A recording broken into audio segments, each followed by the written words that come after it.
네, 여러분 안녕하세요. 반갑습니다. 남지윤입니다. 자, 드디어 고객관리 실무론 왔습니다. 자, 고객관리 실무론 61번부터 90번 문제로 배정이 되어 있고요. 그러면 61번 문제 시작하도록 하겠습니다. 자, 바로 전화 매너에 대한 설명 중 틀린 것은, 자, 전화 매너. 자, 보기 1번. 전화 도중 끊어지면 전화를, 자, 여러분 여기 포인트가 중요하죠. 어디에서 다시 걸어야 돼요? 그렇죠. 급한 사람, 네, 바로 건 사람이 다시 거는 게 매너다라고 보고 있어요. 그래서 이거는 맞네요. 2번, 높낮이가 없는 목소리는 사무적인 느낌을 주기 때문에 지양한다. 맞습니다. 리드미컬해야 돼요. 3번, 전문 용어 사용은 자제합니다. 네, 알아듣기 쉬운 말로 해야 되고, 목소리 크기는 고객 목소리보다 조금 크게가 아니라 낮게 말해야 하죠. 정답은 4번 되겠네요. 5번, 고객의 말을 지레짐작하지 않는다. 그렇죠. 그래서 4번 체크하고 넘어가겠습니다. 자, 62번, 바람직한 경어 사용. 자, 경어 사용 같은 경우는 우리가 존칭 어디에만 써야 돼요? 사물과 사람 중에서, 그렇죠. 사람에게만 존칭 경어를 쓰는데 가끔 사물에도 쓰는 경우가 있어서 이런 문제들이 나옵니다. 자, 보기 1번. 고객님, 주문한 커피가 나오셨습니다. 자, 지금 나오셨다라는 게 이제 존칭인데 누굴 존칭했어요? 커피를 존칭했죠? 아니죠. 이거 어떻게 바꿔요? 고객님, 주문한 커피가 나왔습니다. 자, 2번 9만 원 20입니다. 여기 존칭인데 9만 원 뭐가 존칭이에요? 지금 가격이죠. 역시 이거는 사람이 아니죠? 존칭 쓰지 않아요? 가격은 9만 원입니다. 자, 3번 20입니다의 존칭 뭐예요? 그렇죠. 2층. 2층에 관련된 그 층수에 관련된 걸 존칭 썼어요. 아니죠? 2층입니다. 4번 오늘 수트가 멋있네요. 자, 멋있다라는 말 누구를 대상으로 하고 있어요? 수트를 입은 사람을 대상으로 말을 하고 있죠. 그래서 수트가 멋있으시네요 라고 해야 되기 때문에 이 부분도 틀렸어요. 그러면 정답은 5번이 되겠네요. 고객님 잠시만 기다려 주시면 안내해 드리겠습니다. 네, 기다려 주시면 누구 보고 얘기하는 거예요? 고객님. 그래서 사람. 그 정답 5번. 자, 63번. 자, 보고 매너. 자, 보고 매너는 빠르고 정확하고 큰 그림에서 작은 그림. 이렇게 기억하시면 되겠죠? 자, 옳지 않은 거 찾는 거예요. 자, 지시 업무가 거의 완료되었을 때는 중간 보고 할 필요가 없죠? 그냥 아예 완료하고 빠르게 보고 하는 게 낫습니다. 중간 보고 하진 않아요. 정답 1번이 되는 거고요. 보기 2번도 우리가 한번 확인해 볼게요. 결론부터 말하고 이유 전달합니다. 맞아요. 그래서 두 괄식으로 전달을 한다. 질문을 하며 지시사항 확인을 한다. 그리고 복잡한 업무는 문서 정리하고 보고할 때는 지시한 당사자한테 한다. 자, 그래서 이 부분은 다 맞는 말. 이게 틀렸죠. 그래서 정답은 1번이다. 자, 64번 들어갈게요. 콜센터 업무에 대한 설명 중 옳지 않은 거. 자, 콜센터 업무. 이 부분은 인바운드, 아웃소싱. 자, 이거 다 여러분 알고 계셔야 되는 거죠. 자, 인바운드는 뭐였어요? 그쵸? 안으로 들어오는 거. 그럼 누가 누구한테? 고객이 우리에게, 회사한테 전달하는 거예요. 자, 그렇기 때문에 보통은 고객이 우리한테 전할 일이 뭐가 있겠어요? 컴플레인, 클레임, 또는 AS 문의 이런 것들이 있겠죠. 근데 여기 보시면 고객에게 전화를 걸어서 세일즈 업무하는 거. 고객에게, 이거는 아웃바운드예요. 그래서 이게 1번이 틀렸네요. 옳지 않은 거.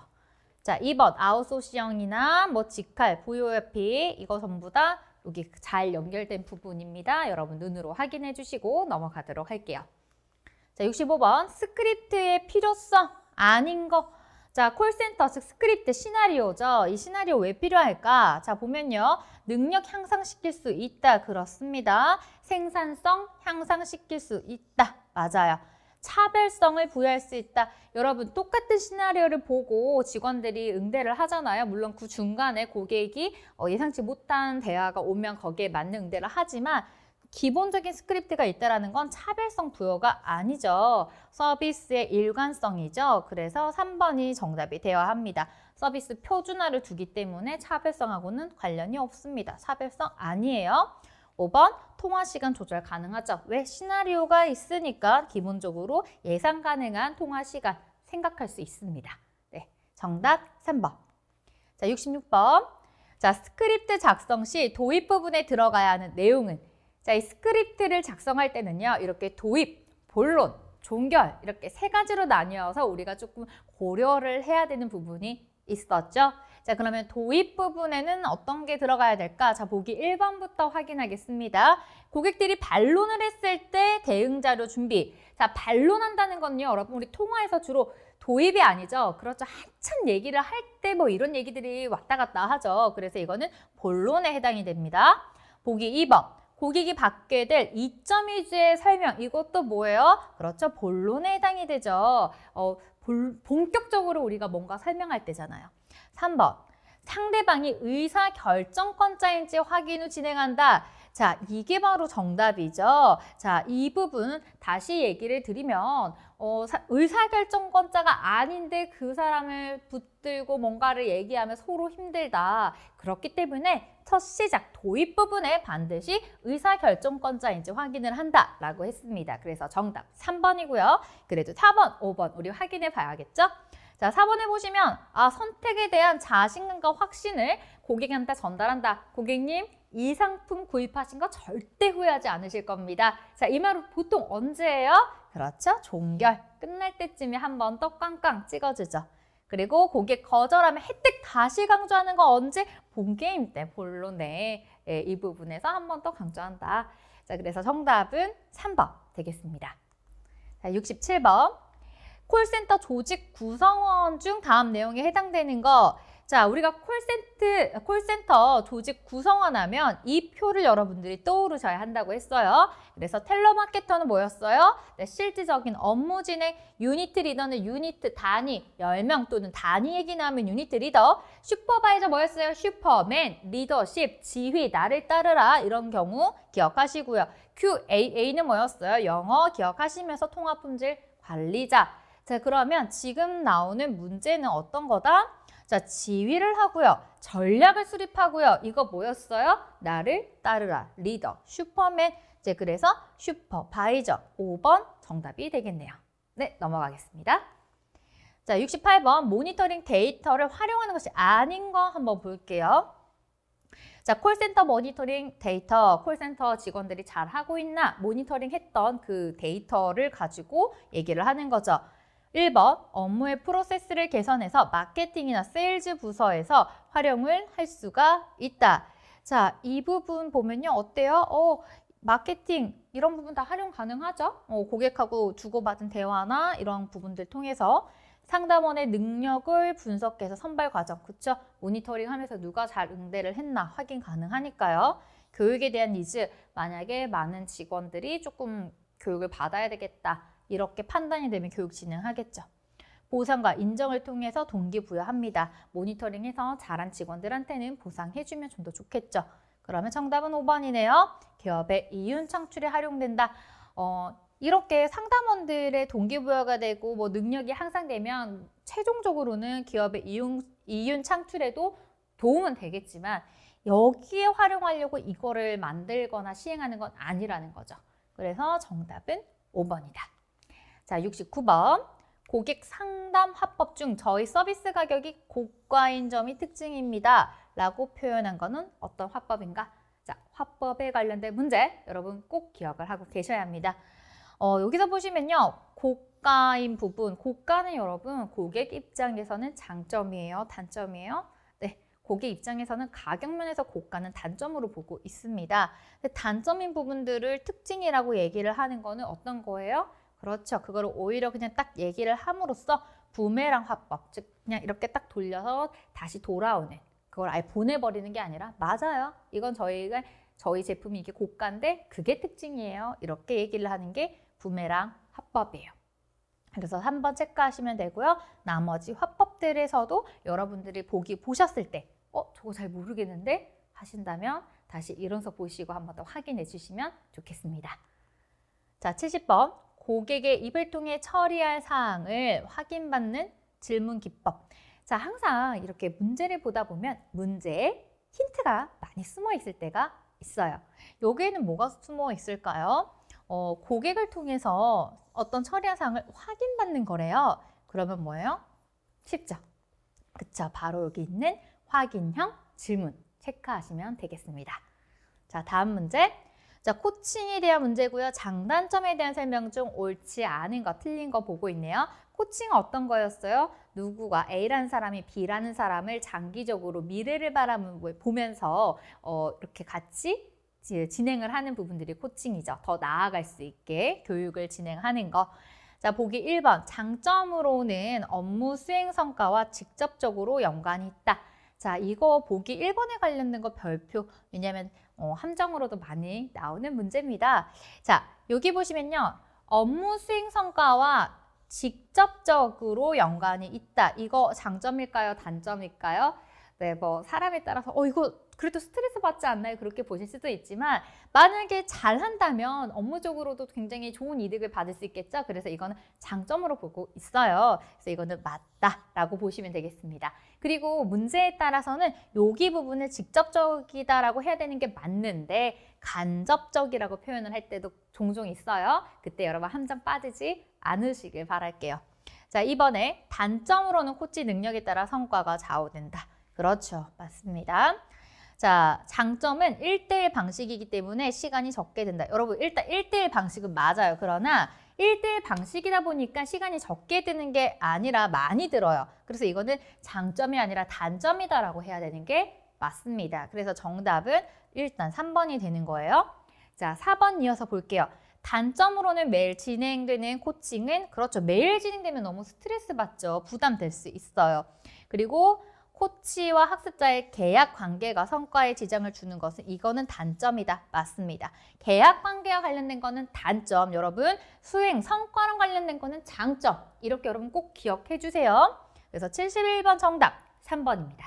네, 72번입니다.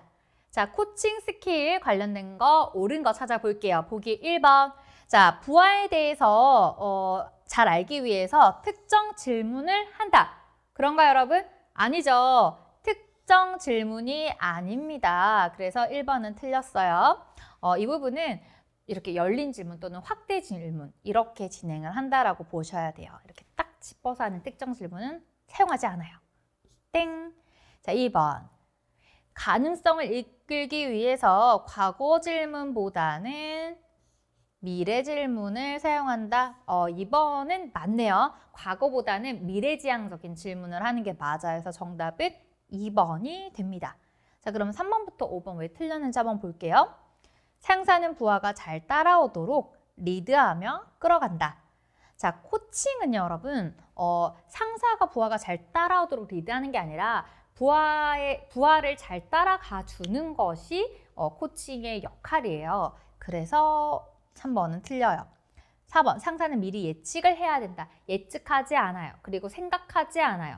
예측하고 생각하는 순간 내가 코칭을 하는 그 직원의 생각을 읽고 그 사람의 입장에 서서 생각하기가 쉽지가 않은 거예요. 그래서 예측하지 않고 생각하지 않습니다. 예측한다고 했으니까 틀렸고 열심히 생각한다니까 틀렸죠. 생각하지 않고 예측하지 않는다. 잘 따라가 주는 거예요. 그래서 정답은 2번이다. 다음 중 표현 불평자에 대한 설명에 대해서 해당하지 않는 것. 자, 불평자에도 종류가 있었죠. 한번 종류 잠깐 볼까요? 이렇게 수동적 표현, 화내는, 그 다음에 행동 불평자 4가지 종류로 나뉘어져 있었습니다. 자, 그러면 여기에서 표현 불평자, 여기 2번째 해당이 되는 거죠. 여기 해당하지 않는 거 한번 찾아볼게요. 자, 충성 고객으로 전환될 수 있는 유형이다. 그렇죠. 우리 표현 불평자는 내가 표현을 함으로 인해서 기업에게 2번째 기회를 주는 고객들이에요. 그렇기 때문에 기회 줄 수가 있어요. 그래서 그거를 잘 해결한다면 기업이 충성 고객으로 충분히 전환될 수가 있습니다. 적극적으로 불만을 이야기하면 2번째 기회 줘요. 맞아요.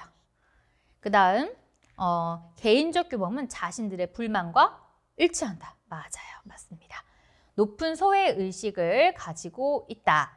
자, 높은 소외의식을 갖고 있다. 이게 이제 해당하지 않는데 이거는 소형 불평자랑 상관이 없는 부분이죠. 그래서 4번이 정답이 되겠네요. 그리고 사실 높은 소유의식을 갖고 있으면 이렇게 표현을 하기도 쉽지 않을 거예요. 성격상. 그 4번은 아닙니다. 5번. 서비스 제공자에게 불만을 표현한 결과가 그렇죠. 긍정적일 수도 있다라고 믿기 때문에 기대하는 게 있기 때문에 표현을 하는 거겠죠. 그래서 정답은 4번이다.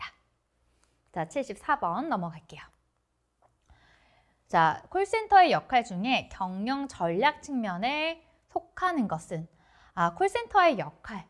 자, 콜센터의 역할에도 다양한 역할이 있는데 자, 거기에는요. 이렇게 나누어 볼 수가 있어요. 전략적 정의와 경영 전략 관점이 있는데 여기서 질문을 하고 있는 거는 경영 전략 측면. 그래서 이쪽 부분에 해당이 되겠죠. 자, 경영 전략 관점의 고객 확보, 고객 유지, 고객 가치 증대 이런 부분들이 있습니다. 그렇다면 보기에 해당되는 건 어디에 있을까요? 여기 하나 있네요. 3번. 그래서 정답은 고객 확보 전략이다. 구분하는 문제였습니다. 자, 다음 문제. 에티켓에 대한 설명이 아닌 것은 여러분 에티켓 하면 또 따라 나오는 게 뭐가 있었죠? 맞아요. 매너. 자, 에티켓과 매너 차이점. 네, 예로 들어서 화장실에서 노크를 하는 건 뭐였죠? 노크하는 행위. 행위 자체는 에티켓, 의무적인 부분이죠.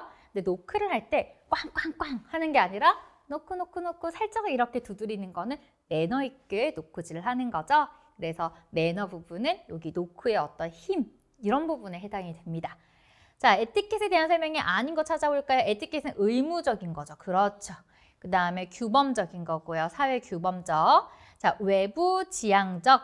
자, 그렇죠. 이 부분은 외부 지향적으로 해주면 좋은 부분들을 보고 있습니다. 공공의 성격을 띠고 있죠. 노크하는 거 공공의 성격이죠. 여기에서 정답은 그럼 5번에 해당이 되겠네요. 습관의 표출. 이건 매너에 들어갑니다. 노크를 하더라도 살짝씩 노크하는 사람들의 습관이 있고 세게 노크하는 사람들의 습관이 있겠죠. 그래서 이 부분은 매너다. 정답은 5번이에요. 다음 문제.